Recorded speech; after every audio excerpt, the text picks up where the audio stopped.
My name is Mark Folks. I'm Aquatic Habitat Coordinator for the North Carolina Wildlife Resources Commission.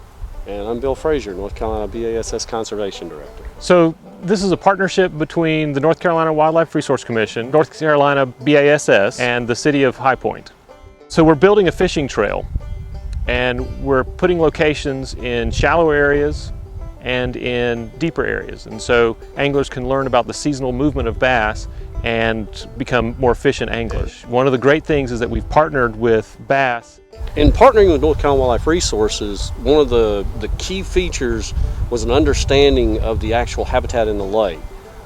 These lakes are quiescent lakes. They're not used for power generation or anything else. So the fisheries have a tendency to just kind of flatten out. There's a lot done to promote the fisheries, but not necessarily catching them. So what our concept was to target the features in the lake and enhance them with some sort of habitat building into the lake. We used InSight Genesis mapping.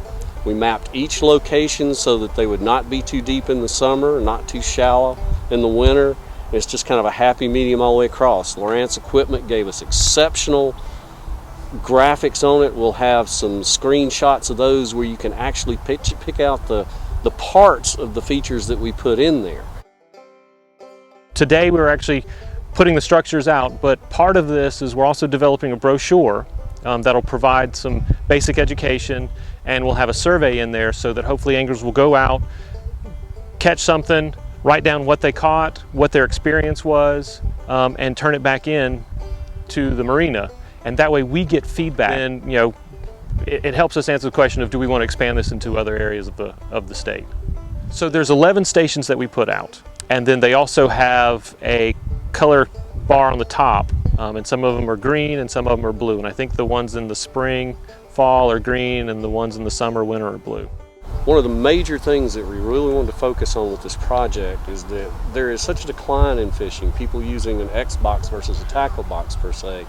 But this will give somebody that doesn't have a lot of resources like a first-class bass boat or depth finders and things like that, they can come out here with a kayak, and this gives youth an opportunity to go out and catch an extremely high-quality fish because of the way that we located these, using all the knowledge from people like Ray Scott's Great Small Waters, from Buck Perry's method fishing, Indiana State University's Lakes Manual, and things like that. We use first-class references on fishing. Now the youth don't have to do this research. All they've got to understand is this buoy, this time of year, catch fish.